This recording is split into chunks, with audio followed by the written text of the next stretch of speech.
Всем привет. Блядь. Здравствуйте. Батя, ах, морщин тебя наебали прибавилось, конечно. Итоги подвели тебя. Итоги подвели меня. Конкретно так подвели, да. Когда у тебя есть мозги и деньги... И член. Увы. Почему я иногда собираю лего? Потому что это, блядь, погружение в детство. Да. Ты позволяешь себе, я взрослый для этого. Да нет, нихуя ты не взрослый. Доброго времени суток. С вами Юрий Ви. И Наташа Ви. И вы. На подкасте «Сказки для крипов». Абсолютно верно. Однажды, вчера, Наташа вернулась с прогулки и сказала мне, что у нее случилось осознание экзистенциального кризиса. И буквально недавно на днях я узнал, что Фрейд говорил, что женщины истерят, потому что не сожалеют о потере своего метафизического члена. Нет у них пинуса. Не знаю, связано это или нет, но сегодня мы решили поговорить об кризисах среднего возраста и различных других экзистенциальных кризисах. О смерти, ну и, возможно, зацепим все-таки Пинусы, как обычно. Да? Немножко поговорим о пинусах. Об их отсутствии и наличии. Ну да. Если что, мы записываем 1 января. Это видео, скорее всего, выходит намного позднее. Но такое прекрасное новогоднее утро. Вчера был неплохой новогодний вечер, в который я думала пойти погулять и подвести итоги. А в результате так конкретно загремел в экзистенциальный кризис. В результате итоги подвели тебя. Итоги подвели меня. Конкретно так подвели, да. Неожиданно, на самом деле, реально сама от себя обалдела. И, наверное, это не первый звоночек был. То есть у меня до этого были звоночки. Член нет. Вполне себе большой ред флаг. Извините. Ну да, самого детства что-то не хватает. Ну так вот. Наверное, ред флагом было то, что несколько месяцев назад, когда Юра мне сказал что-то про мое лицо, что, оно уже не так выглядит, как в мои 20. Я настолько тупой. Не потому что не мог такого сказать. Ни один мужчина здравый такой не скажет женщине, потому что это будет полный разъем. Ну, я не уверена, что ты здравый мужчина.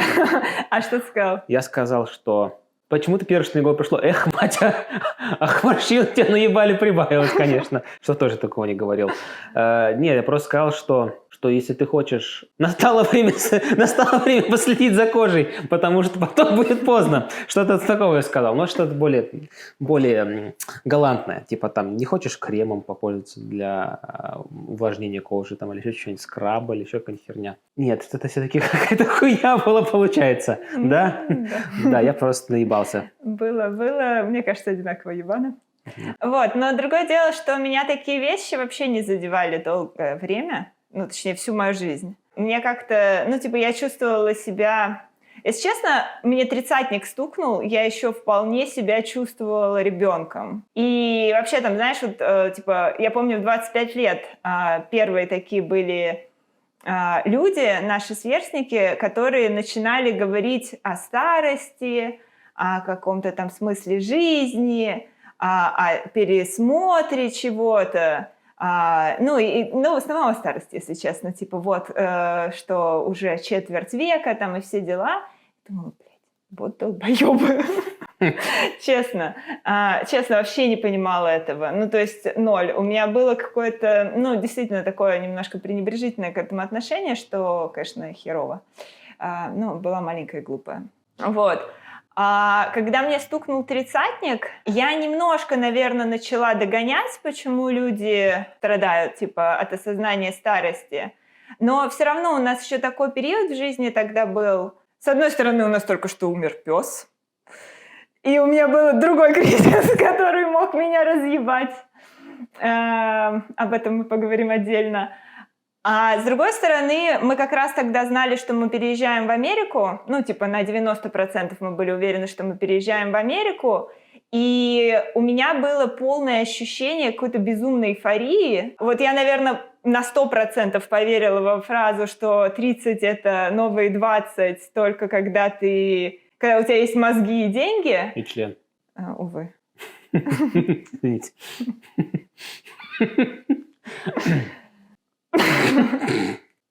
Да, я настолько в это поверила, что у меня Ну, я пролетела вообще на вертолете эйфории весь свой экзистенциальный кризис и думала, что, наверное, это вот то, что бывает с другими. Знаешь, как смерть — это то, что бывает с другими, вот экзистенциальный кризис — то, что бывает с другими.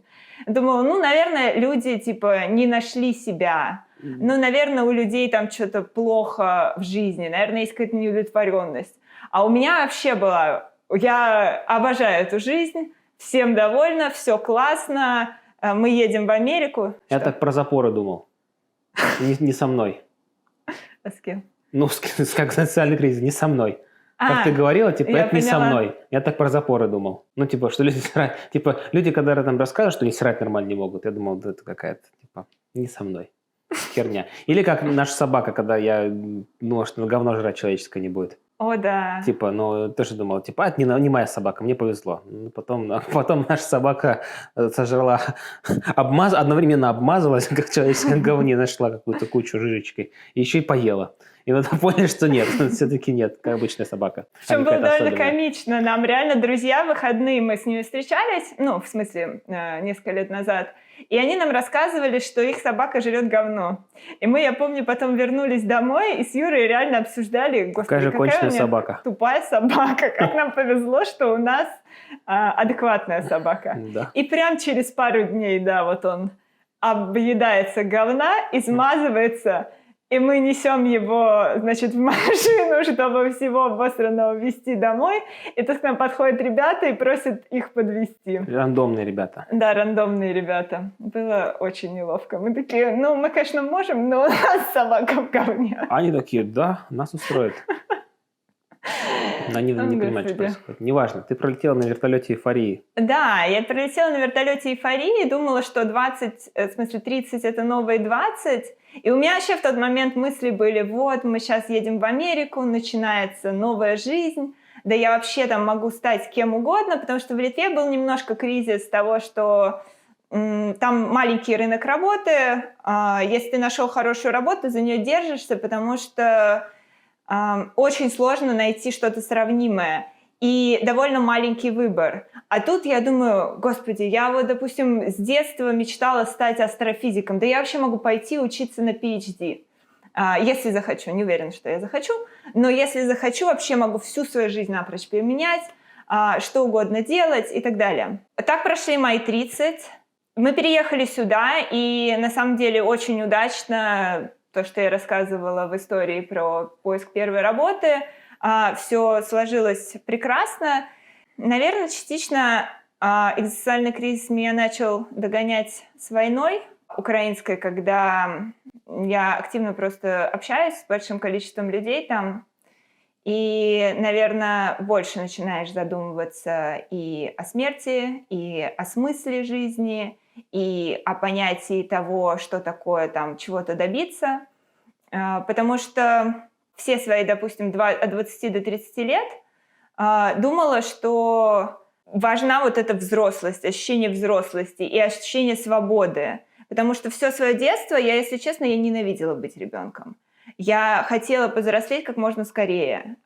Вот вообще никакого кайфа, никакого удовольствия в детстве я не испытывала. Я хотела, чтобы он как можно быстрее закончился, потому что детство для меня ассоциировалось с недееспособностью, несвободой, невозможностью выбирать за себя и принимать за себя решения, невозможностью отвечать за себя и вот каким-то просто абсолютным безволием. И вот эта взрослость и вот эта свобода, которую я добилась, наверное, там к 20 с небольшим, я все еще считала ее достижением очень долгое время. А вот где-то, наверное, в 31, в 32 я стала задумываться о том, что я уже взрослая. И в этом уже нет никакого достижения. Это, ну, типа, нормально. И если в 30 я еще чувствовала себя ребенком, то вот, наверное, в 31-32 я перестала себя чувствовать ребенком. И с одной стороны, наверное, мне по этому поводу немножко грустно, а с другой стороны, я стала больше задумываться о том, что вообще я хочу из себя представлять как человек. И, наверное, вот волонтерство — это то, чем я начала заниматься и так далее. То есть вот, допустим, с точки зрения самореализации, кризис, наверное, так или иначе для меня решается. То есть этой проблемы нет. Но вот проблемой старения, проблемой того, что я больше не ребенок, и, наверное, в первый раз в жизни я ощутила какую-то ценность в ощущении детства, в ощущении вот молодости versus зрелости, что в молодости есть действительно бенефиты. Особенно вот в такой молодости, которая с 20 до 30, которая вот когда ты уже что-то из себя представляешь, когда ты уже можешь за тебя принимать решения. И, короче, как-то немножко хреново от этого вчера стало. Во-первых, я чувствую, что я, наверное, переживаю потерю своей молодости. А с другой стороны, я, наверное, все больше начинаю задумываться о смерти. Вон, ты мне сказала тогда про кожу. Я говорю, мне всегда было пофиг. Я, первый раз в жизни скрабом начала пользоваться. Реально, меня на пару недель загнало на это, и я прям начала, короче, честно, всегда покупала эти баночки, которые там подруги советовали. Они стояли на полке, и там, не знаю, мама в моем подростковом возрасте ими пользовалась. Вот, я никогда не пользовалась. Вот, Подожди, тут... то есть подруги Что подруги? беспокоились о коже с подросткового возраста? Да. Нет, для девочек это действительно нормально. Все мои подруги... Для девочек, не для тебя. Не для меня, да. Ну, я странная девочка. Да, я, наверное, мне пофиг на это всегда было. Я думала, что и так сойдет. Я не считала себя красивой девочкой и не считала, что я должна что-то для этого делать. Вот, мне впадло было всегда это мне. Знаешь, у меня было какое-то представление, типа, умной и красивой, и я думала, что я скорее умная. Вот, ну, как бы. Уж отсутствие члена делает с женщинами, а? Да, да. Пиздец. Да. И мне казалось, что я не обязана быть красивой и соответствовать с чьим-то нормам. Это тоже был некий независимости атрибут.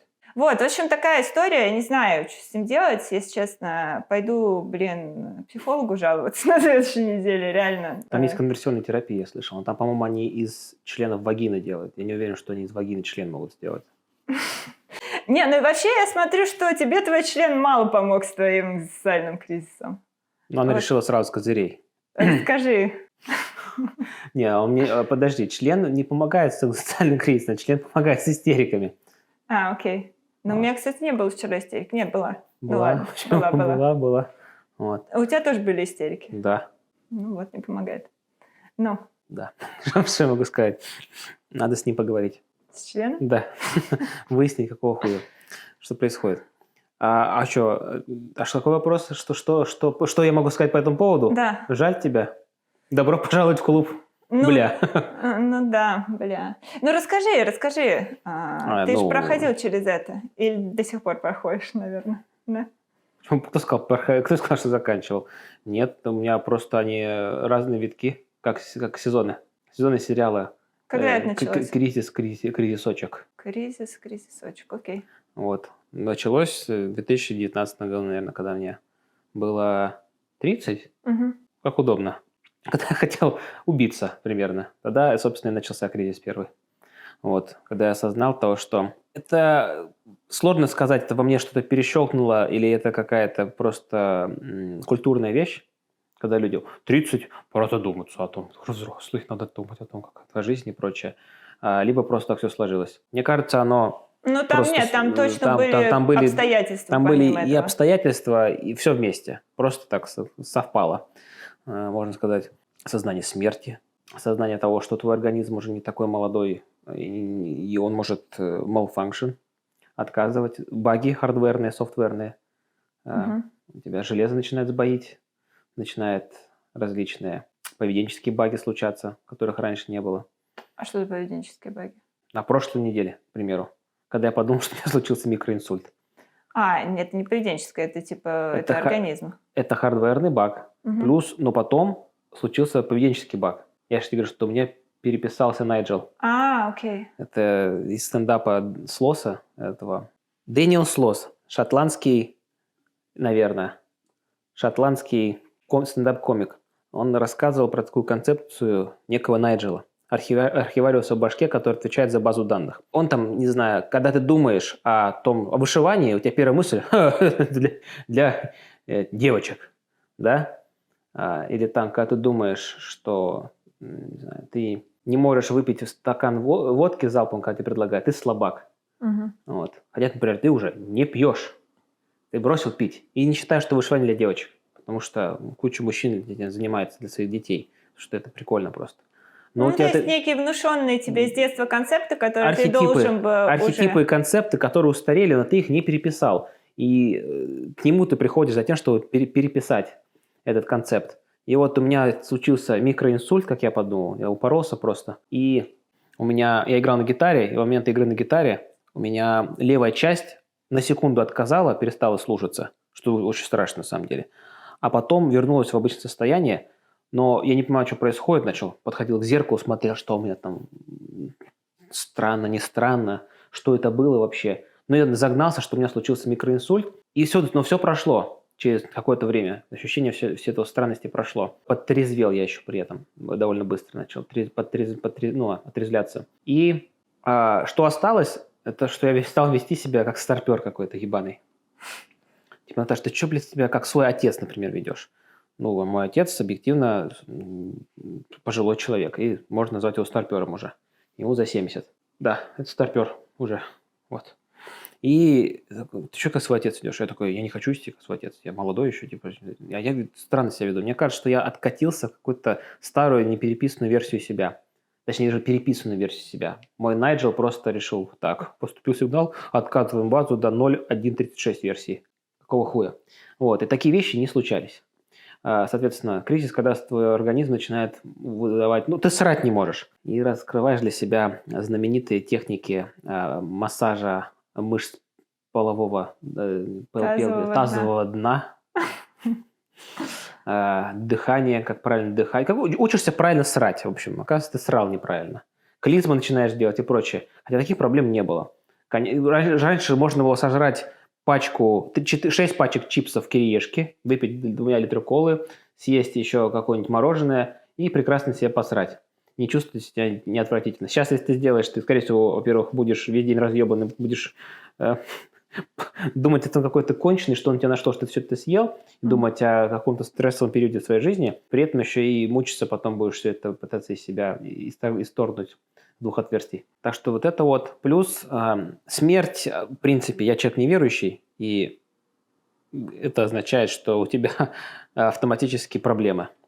Потому что ты не веришь после смерти, а концепция этой смерти, она разъебывает, если честно, что ничего не случится. Что с тобой произойдет, ты просто умрешь, и у тебя погаснет сознание. Для меня это довольно страшно. Особенно для человека, который долгое время, какой-то продолжительный период своей жизни ценил смерть как выход, как песня Константина Ступина. Ступина? Да. Ступин же? Ступин, да. Ступин. Смерть, свобода. Смерть, свобода. Да. Слушал я Ступина, думал, чувак шарит. Явно. Теперь, когда я не хочу умирать, это становится проблемой. Наташа сейчас после этого расскажет про свою заплатку, как она с этим борется сама. И вот это, плюс кризис карьерный, кризис творческий, и все вот это вот. И эти вещи, они относительно решаемые, практически все вещи решаемые.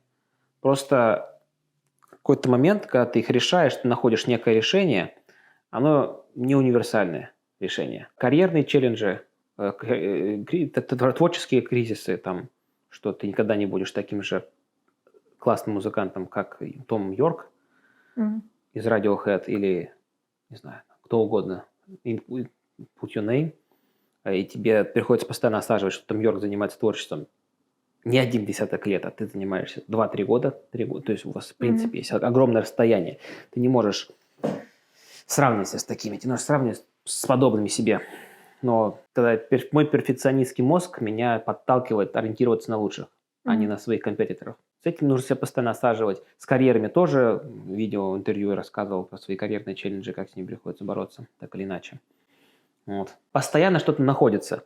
И эти кризисы, они затихают и amplify. Затихают и... Понятно.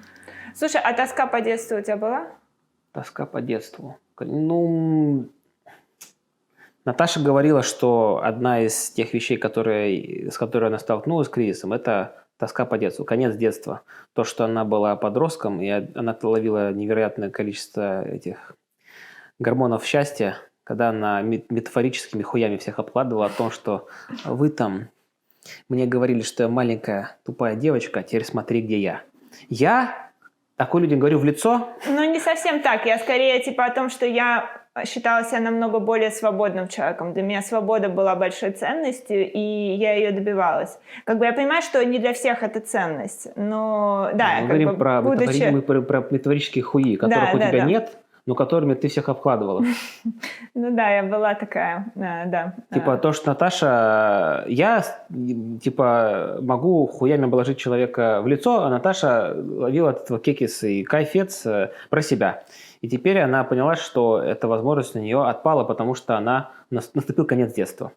И ты уже не можешь, как подросток, всех хуями обкладывать. Тебе нужно, как взрослый, всех хуями обкладывать. А будучи взрослым, это сложнее делать. И что в лицо, что про себя. Потому что жизнь взрослого сложнее, чем жизнь ребенка. Она... Ну и может уже не так кайфово это все делать. Скорее хочется... Ну вот мне, допустим, скорее хочется искренне поговорить и понять человека. И понять, что как бы разные люди, у разных людей разные цели. И мои ценности, они не обязательно всеобщие ценности. Заплатка. Заплатка. Заплатка про смерть? Да. Окей. Ну ты про детство, мне кажется, не договорил. А что я должен сказать про детство? Ну у тебя не было, получается, такого, да? Тоски по детству? Да. Мне снятся сны. Раньше чаще, сейчас чуть меньше. Практически несколько раз, иногда каждый день, иногда 3-4 раза в неделю про школу, про институт. Как я нахуй все это ненавидел. Ну это да, это ты рассказывал на интервью. А вот именно вот эти года с 20 до 30, вот для меня это мне кажется, все еще детство, да, такой типа поздний подростковый возраст, скажем так. И вот когда ты типа уже свободный, уже, ну, можешь себя обеспечивать, уже независимый, так но что все еще ребенок. Я могу то же самое делать. Ну, понятно. Вот у меня почему-то я не считаю себя взрослым. В смысле, я считаю себя взрослым. Я намеренно, я тебе об этом вчера говорил, я намеренно вырабатываю себе девственность, детство. Я стараюсь не упускать возможность побыть ребенком дополнительно. Не продеградировать, а скорее отправиться в путешествие в детство обратно. Разными способами. Ну, прикольно, да. Не, ну это вот то, что мне нужно будет как-то исследовать, потому что мне сейчас как бы немножко у меня это вызывает какие-то... Музыка помогает отправиться в воспоминания. Другие способы помогают, скажем так. Воспоминания отправятся, если понимаете, о чем я. Вот. Ты просто намеренно погружаешься в то время, хорошие моменты, да, и ты их перепроживаешь, и вот там, понимаешь, что тебе нравилось в детстве, ты это делаешь взрослый, это очень важно. Ты находишь то, что тебя... Вот эти вот детские мечты, детские стремления, детские хобби, да? Да, блядь, лего собрать. В детстве мне охуенно нравилось собирать лего. И я не считаю ничем зазорным просто взять, купить себе лего, иногда его собрать. Ну, мы собирали, да. Этот Хаббл-телескоп вообще я с удовольствием собирала. Почему я иногда собираю лего? Потому что это, блядь, погружение в детство. Да. Ты позволяешь себе, я взрослый для этого. Да нет, нихуя ты не взрослый. Ты можешь всегда стать ребенком на короткий промежуток времени. Как сахар пойти и ёбнуть мороженку. Вот когда ты ешь мороженку, тебе хорошо. Не, ну, кстати, нет, я это прекрасно понимаю, но все равно у меня какой-то сейчас есть такой затык, видимо. Я думаю, что это связано с тем, что... Я думаю, что это связано с тем, что у меня есть какое-то ощущение все-таки потери, о том, что это будут воспоминания. Это все-таки не ощущение себя ребенком, это будут воспоминания о детстве и типа занятия. Я могу заниматься тем, что мне нравилось в детстве. Меня вполне устраивает то, чем я сейчас занимаюсь. Но, видимо, вот как я помню, многие, когда иммигранты рассказывали, что когда переживают вот этот переезд, даже если он не вынужденный, а осознанный, человек переживает некую утрату, там, допустим, своего дома предыдущего и так далее. Когда он не то, что вот как мы бежали, лишь бы вообще куда угодно, только бы свалить, да, а те, кто вот как бы так в спокойном состоянии переезжает, они переживают эту потерю. И вот меня предполагаю, что мне, наверное, нужно будет как-то переживать эту потерю, и у нее есть типа стадии, через которые ты проходишь, и есть вот эта грустная стадия там и так далее. Никогда потерь, наверное, ты не переживала. Ну вот да, с собакой было ебано переживать потерю. Ну здесь хотя бы... Не, это понятно, да, понятно. Проще. Просто, да. По идее. По идее. А со смертью заплатка. Да, заплатка у меня была с самого детства. Меня водили в храм в детстве. Храм? В храм. Прям храм. Православный храм. Церковь? Или Церковь. храм? А чем отличается храм от церкви? Я Да я в душе не ебу, плохо наверное. разбираюсь. Костел знаю, это католический. Костел католический. Синагога. Нет, православная церковь. Мечеть. Православная церковь. Наверное, храм храм больше. это какая-то и просто в иерархии выше находится. Наверное, да. Типа Да, храм Христа райсовет, Спасителя. Ну, меня водили в церковь. Горсовет, там районный, что там, областной, что-то из этого. Значит. Да. И боги там более крутые. Не, Бог один. Вот, в общем, меня водили в эту церковь, и я Бог помню... один! Здесь. Дрожало просто. И я помню, что с самого детства я себя очень плохо там чувствовала. Ну, блин, неудивительно, знаешь, там 5-летний ребенок, который ниже всех, в толпе людей, там сложно дышать, там душно. Ну, воняет жопами, скорее всего. Не помню, что жопами, я помню, этим ладаном воняет. У меня еще голова кружилась от этих всех вот этих благовоний Думаю, церковных. у всех там кружилась голова. Ну, наверное, да, в таком. Но мне прям хреновато становилось. Я Ну, там чувствовала, много что народу, я могла, там душно. типа... Так у меня тоже. Предобморочное такое Детям состояние. хуже всего, потому Да. что, блядь, это все говно, оно спертый воздух, ты еще внизу, ты хотя бы можешь там вот повыше тех, кто люди подышать могут, а у тебя это все еще и воняет, и с воск, и, блядь... Мне кажется, это еще и просто чисто на химическом уровне какая-то ебанина, типа, это ненормально. Ну, не знаю. Ты в комнате накуренной можешь долго находиться? Не, ну кто-то может, как бы... Кто-то может, а кто-то не может. Да. Я не могу, например. Мне хочется Да. выйти подышать, потому что воняет, блядь, пиздец. Я когда курила вот подростком, мне было прекрасно вообще. А ребенком? А ребенком, наверное, хреново было бы. Вот. Ну да, я помню, я даже это самое думала, блин, как это они запрещают курение в ресторанах. Совсем охренели. Вот такая мысль у меня возникла в какой-то момент. Ну, у меня тоже. Сейчас я вообще, я бы, блин, обалдела бы, если бы... Ну, мы приехали курили. в Лас-Вегас, и там, блядь, в казино Да, проходишь, там там вообще люди так курят. Ну, это... голова болит, Что капец. это каменный век какой-то, блядь. Куда Мгм. приехал? Ну так вот, я про храм, про церковь рассказывала. И да, мне было там очень плохо ребенком. И еще эти долгие проповеди, они же, ну типа, не знаю, это час-два, долго, короче. И я помню, что мне, с одной стороны, вроде все вокруг, многие, по крайней мере, говорили, что надо верить. И типа, вроде мы верующие, вроде я крещенная. С другой стороны, мне всегда там было так плохо. И мне так не хотелось туда идти. И я помню, что вот реально в 5 лет с подружкой еще мы это обсуждали. У меня было тогда 2 подруги летние. На 2 дачах у меня было на каждой даче по подруге. У тебя было 2 дачи? Ну, одна типа бабушкин с дедушкой дом, а вторая... Не дача. Ну, для меня дача, для них дом. Угу. А вторая это другой бабушки дача. И вот на каждой даче по подруге.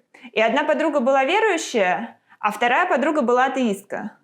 5-летняя атеистка. Да. И 5-летняя верующая. Да. Звучит как очень trustworthy source of information, конечно. Мы Источник реально обсуждали прям этот вопрос. забористый. Ну, мы обсуждали это. Консилиум наверняка-то собирались там вдвоем такие, да, ну смотри. И такой, значит, достали детскую Библию, начинали читать.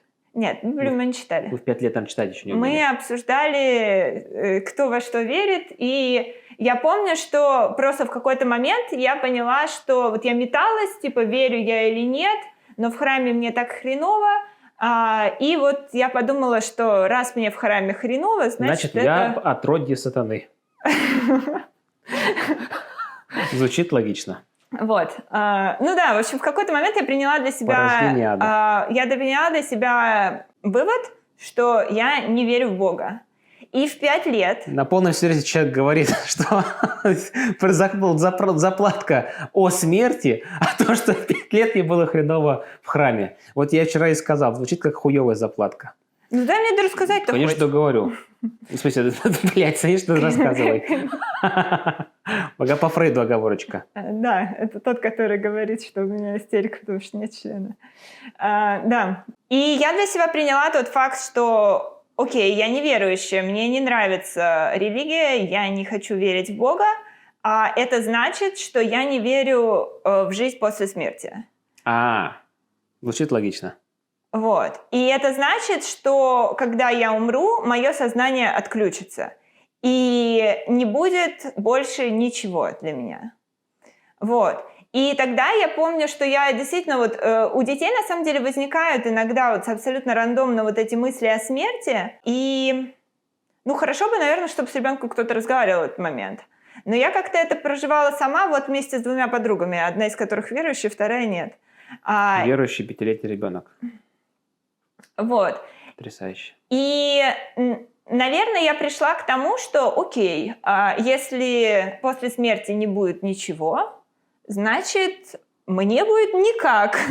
И значит, как бы, что в этом страшного? Я же все равно не буду ничего чувствовать. Я тогда скорее думала, у меня еще брат любил ужастики смотреть, там про Фредди Крюгера, допустим, как детей мучают. Или он читал «Архипелаг ГУЛАГ», как людям кусачками ногти выкусывали. И мне это периодически рассказывал. Не выкусывали, а вырывали. Вырывали, да. Или там как кто-нибудь тонул, допустим, под водой, захлебывался. Или там, не знаю, кладбище домашних животных, где там, по-моему, какой-то труп выкопали, в нем черви были. Я вот тогда подумала, что я не хочу, чтобы меня похоронили, потому что я не хочу, чтобы меня ели черви. Мне будет пофиг, но это противно, понимаешь? А что им есть? А им, другого кого-нибудь съедят. Ну, что, мало людей хоронят. Я подумала, что я хочу, чтобы меня кремировали. Ну, типа как органы не отдавать после смерти на донорство. Не, я не против донорства органа отдавать, но не червям. Вот мы выяснили, что ты червефоб. Да. И, собственно, в тот момент я подумала, что да, я боюсь боли перед смертью, я боюсь мучительной смерти. Я боюсь, что если там, допустим, меня будут пытать перед смертью, возможно, я себя буду вести не так, как мне хотелось бы. И вот я об этом думала долго в детстве, прям у меня какие-то кошмары были и так далее. Вот. Но я думала, что как только наступит смерть, будет пофиг. И в тот момент я еще до себя подумала, что страшная смерть чужая. Вот когда кто-то близкий рядом с тобой умирает, вот тебя разъебывает, потому что ты остаешься жить, и тебе надо как-то с этим продолжать существовать. И вот я помню, у меня умерла тетя моей бабушки, когда мне было то ли 6, то ли 7 лет. И я помню, что тогда все пошли на ее похороны в церковь, в которую меня до этого таскали на эти проповеди, но почему-то на похороны меня не взяли, точнее, понятно почему, потому что это не для детей, потому что, типа, это страшно там и так далее. Наташа очень хотела на труп посмотреть. Я, на самом деле, у меня были очень теплые к ней чувства, она со мной играла в домино, ничего мне плохого никогда в жизни не сделала, мне было очень грустно, когда она умерла. Не то, чтобы мы были прям супер близки, но мне было грустно. Мне хотелось попрощаться, я думала, типа, вот, это вроде ритуал там и так далее. Мне было обидно, какого черта меня таскали в эту церковь, когда... Тебе было обидно, что тебя из группы исключили. Наверное, да. И вот я сидела 2 часа или 3 часа, пока не были в этой церкви дома, одна. И грезила о трупах. Там кто-то со мной оставался, но он со мной не взаимодействовал из родственников. И я сидела одна и думала о смерти, каково мне вот грустно и больно, что вот умерла бабушка, это нормально. Прабабушка. Это нормально. И вот в тот момент я почувствовала, что, это ебано, когда люди умирают. Это бабушка грустно. или прабабушка, или тетя? Она тетя моей бабушки, то есть она прабабушка. Нет. Сестра моей прабабушки. Она не тетя твоей бабушки. Прабабушка – это мама твоей сестра бабушки. Прабабушки. Это сестра прабабушки. Да. Это твоя просто другая бабушка. Двоюродная бабушка это называется. Нет. Да. Да похуй. Короче, я-то к чему? К тому, что я долгий период в жизни, практически 25 лет. Ты уверена в какую-то хуйню. Эта концепция для меня работала, что Прости, смерть... Пожалуйста. Спасибо, да. Валидатор. Валидатор. Аккузатор-валидатор. Да. Вот, что смерть своя – это не страшно. Смерть чужих – это ебано. Допустим, я помню, что когда Юра переживал свой экзистенциальный кризис и думал о суициде, я действительно в какой-то момент мысленно пережила Юрину смерть. Потому что как-то я пришла домой после работы, Юра валялся на полу в истерике. Хотя был член, между прочим. Да, и ему прям было совсем хреново, и я помню, что я хотела ему помочь, я видела, что человек прям реально вот на грани. Я хотела ему помочь, я начала задавать какие-то вопросы, И я помню, что ты отвечал мне с агрессией. Я помню, что и у тебя как бы твоя злость, твое отчаяние не было связано со мной, но в тот момент они направлялись на меня. Я понимаю, что я ничем не могу помочь. Я только сама сейчас начну на тебя раздражаться, и мы разосремся в хлам, и все. И, короче, я только хуже сделаю. А нам еще, мне нужно было тогда ехать на тренировку с собакой. И я думаю, вот мне оставаться с мужем и сделать так, потенциально разъебать нас обоих еще сильнее, или брать собаку, ехать на тренировку с мыслью о том, что сегодня вечером мой муж может покончить с собой. Мы как раз жили на 6-м этаже, как раз Юра там говорил что-то про балкон. И вот, знаешь, у меня прям вот перед глазами была картина. Я еду на эту ебучую тренировку, думаю, вот я сейчас приезжаю домой, у меня там скорая, у меня там вместо мужа, блядь, под балконом. И... Ну, вряд ли, блин, с 6-го этажа, конечно, но неприятная картина. И пиздец. И у меня просто нахуй разъебанная жизнь и куча каких-то бюрократических проблем, с которыми мне нужно будет справляться. Меня просто разъебала нахуй эта мысль. Поэтому я решила позаниматься на тренировке с собакой и типа полностью ее гнала от себя. А потом, когда закончилась тренировка, я помню, я взяла собаку, я всегда с ним гуляла немножко после этого, ну так, недолго, потому что тренировка, потому что он уже погулял, там все дела. А тут я прям, не знаю, часа 2-3, наверное, с ним ходила, гуляла, просто потому что я понимаю, блядь, мне страшно ехать домой. Я вот если сейчас я приеду домой, если я увижу то, что я думаю, что я увижу, ну, во-первых, если я попозже приеду, там, возможно, уже уберутся. Тебе позвонят, скорее всего. Ну да, я почему-то вот, я кстати, не думала об этом, то, что мне позвонят. Ну да, мне, скорее всего, бы позвонили. Вот, но я думала, что я просто боюсь ехать. Я не могу себя заставить ехать домой. Я не готова к этой ответственности. Вообще, короче, мне хотелось от этого убежать. Иди ты нахуй. Вот, и я помню, что часа 2-3 я вот так ходила, думала о том, что мне нужно все-таки сегодня поехать домой. А чтобы поехать домой, мне нужно принять вероятность исхода событий, любого. Вот. И, наверное, по истечении этих 2-3 часов я для себя это приняла. И я ехала домой с мыслью о том, что, да, возможно, сегодня у меня не будет мужа. Я приехала домой, у меня был муж. Он до сих пор есть. Вот. Но, наверное, во мне что-то перещелкнуло в тот момент. Я занималась психотерапевтом, тогда я проходила свою собственную психотерапию по поводу того, как жить с человеком в депрессии. Это было очень сложно, но вот этот момент прям прорывной был. И я помню, что после этого, как раз где-то через недельку, мы с тобой ездили куда-то тоже погулять, возвращались с озера с собакой. И ты тоже мне начал что-то говорить вот про свою депрессию, что-то рассказывать, открываться. То, на что я не всегда адекватно реагировала, потому что мне было просто тяжело это слушать. Вот когда ты говорила о самоубийстве, я не могла это выносить. Мне просто такой шквал эмоций возникал, что я не могла тебя просто сесть и выслушать, вот как психологи, допустим, сидят и слушают в этот момент.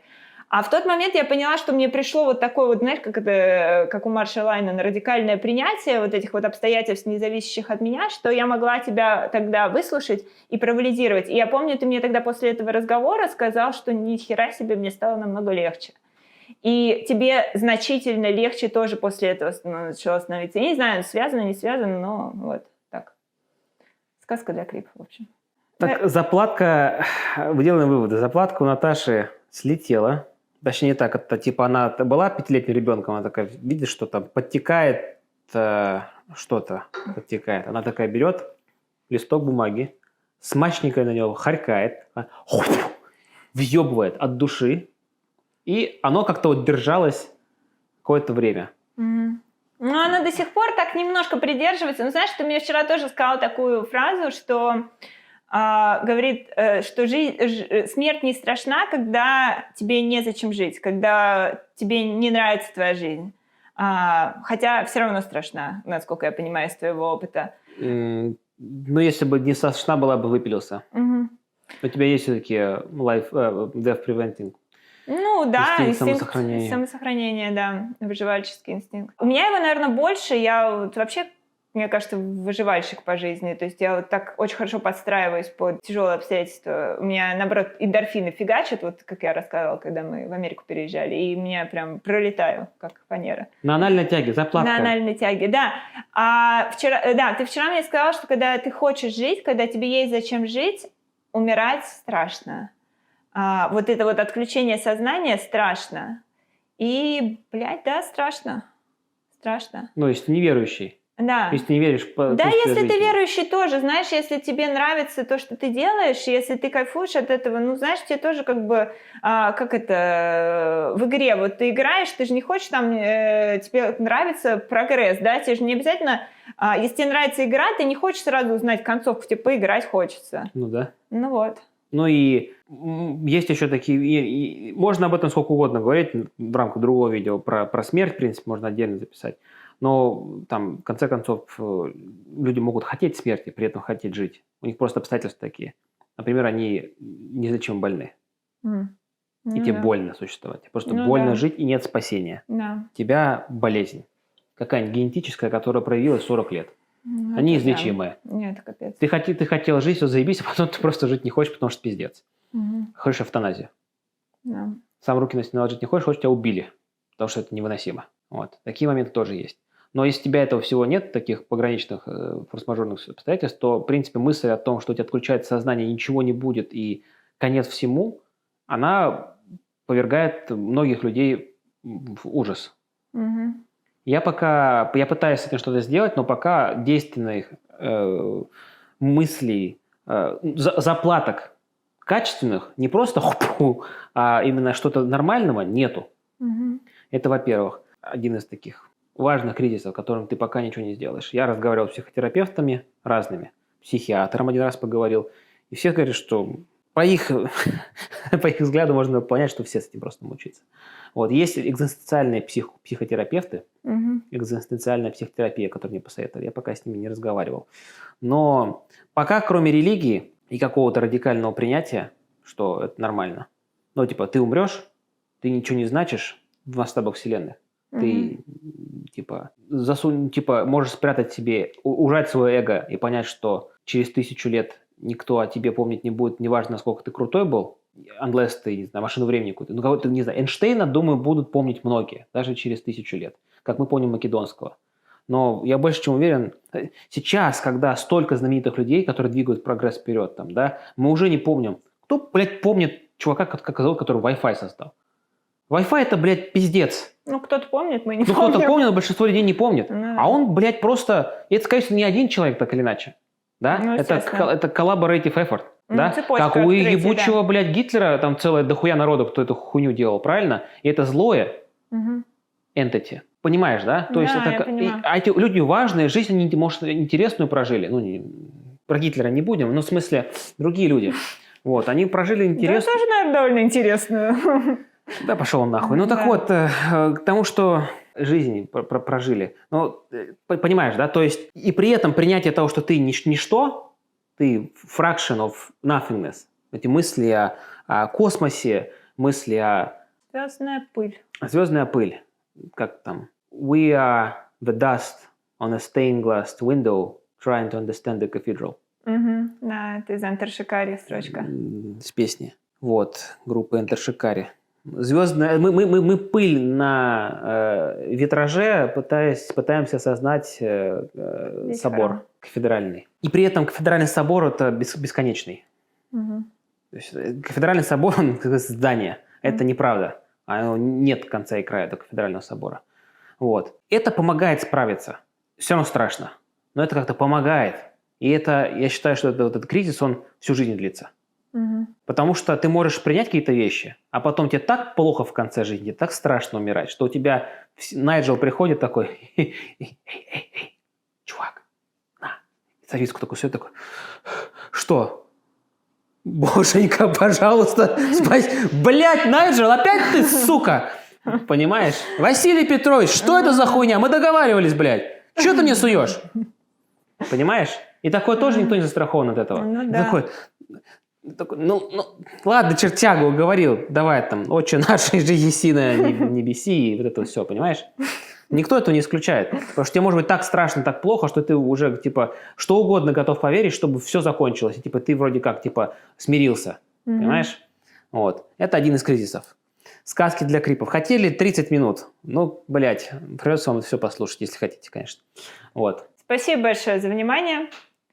Надеюсь, что вас... Не разъебет. Да, нет, ну это вряд ли. Скорее всего, их разъебет, но надеюсь, что вы быстро от этого оправитесь.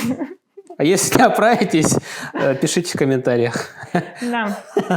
В общем, если подобный контент вас интересует, подписывайтесь на канал, ставьте лайки. Если вас интересует контент о миграции и работе, там, где не упоминают смерть, тоже подписывайтесь. Есть и такой подкаст, называется «Сразу в президенты». А здесь мы периодически будем поднимать и более позитивные темы, я надеюсь. Например, о том, как мы познакомились, можно рассказать. Будет Если считать это довольно позитивным. романтично. Ну ладно. Вот.